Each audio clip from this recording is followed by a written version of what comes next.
there's a flexibility that has been embraced through this time. There's a willingness to move quickly, which I think has taken the teams by surprise. And there's been a real delight in some cases at how effective it's been to just push through the blockers. Simon Baird is CIO at Access Health and Community. It's been fascinating to hear some of the insights that he has from working with the medical profession on the front line of the COVID-19 pandemic. Well, Simon Baird, General Manager of Information Systems at Access Health and Community. Welcome. Thank you. Thank you for having me. It's great to take the opportunity to talk together today.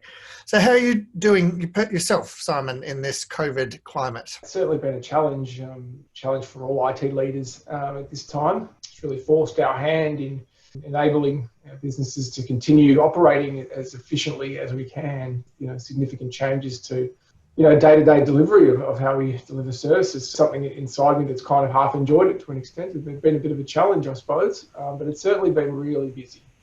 We talk about how the COVID pandemic can really increase the gap between the haves and the have-nots, and we're really, really conscious here to make sure that we don't create any more of a gap, and that we do help the people that don't have potentially the access or the knowledge or the support around them to continue to get that support from us. So we've leveraged our Office 365 subscription to use specifically Teams as the glue or the water cooler for our organisation. We have 15 sites, is sort of our footprint across the eastern suburbs, and a lot of our staff often didn't see each other face to face, and we did a lot of communication by email.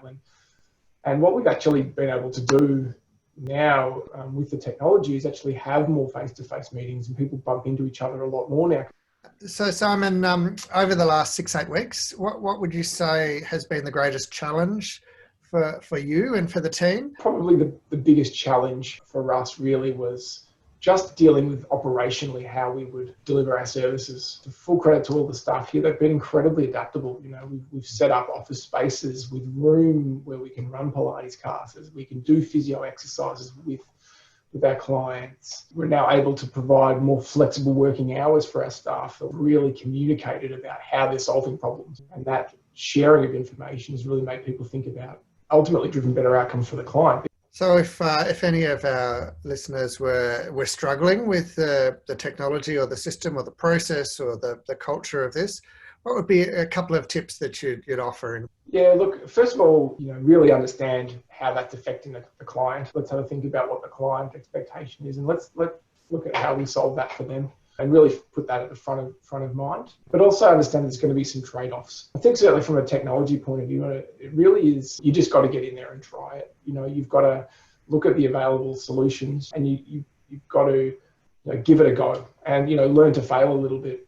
You're not going to get it 100% correct the first time, and there are variables outside of your control, and so many variables in the digital technology transmission chain that can break down and fail. And don't be afraid for that to happen.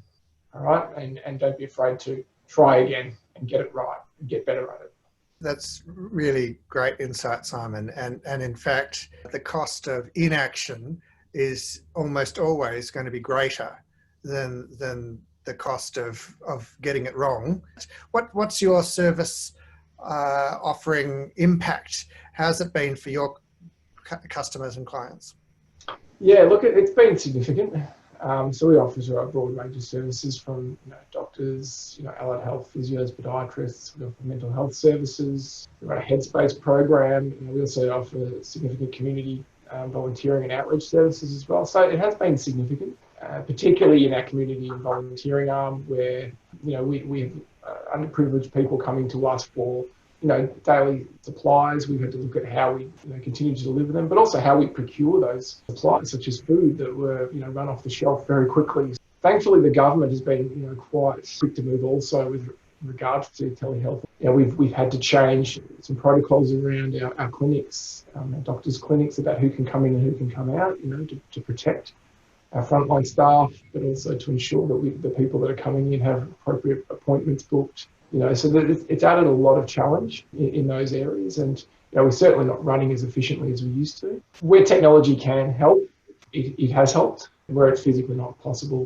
we had to just scale things down. It's been just wonderful, our internal IT team, about how just customer or client, customer focused they have been with getting people working, dealing with people's home computers, dealing with issues that usually they wouldn't deal with. Many IT departments, it's been their chance to shine, really, show the organisation what we can do and what we're capable of. But there has to be a productivity impact. Talk into that space and what are your insights and observations about that? If employees clearly understand the outcomes that they're trying to achieve and clearly are aligned to the business outcomes, the work really comes down to outcomes and not hours. That might mean I need some time during the day to look after the kids and to teach them some stuff, some maths and some literacy. But then I might need to jump on after tea and the kids are in bed and do a bit of work and get some stuff done. And I think we talk about the new normal, and I think we are there. For us, it's really opened up our eyes to other markets. We have typically serviced our local community here, and will continue to be our focus. But with telehealth, with video consultations, there is no longer the boundaries on who gets care, and so our leaders are now thinking about that and thinking about, well, how can we sort of augment, how can we expand our services into not only our community, but also state-based and potentially nationwide.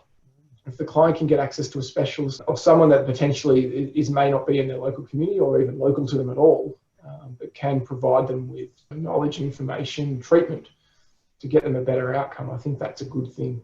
I see sort of organisations and leaders in organisations and boards in particular now understanding that this is going to need investment in order for it to be sustainable moving forward. So, the cloud, obviously, a lot of organisations have embraced the cloud, and right now, the ones that have embraced it are sitting back looking, going, what a great idea that was. I'm really glad we did that. It feels certainly internally for us that we are over the hump, or we've flattened the curve, so to speak, of transitioning our service model.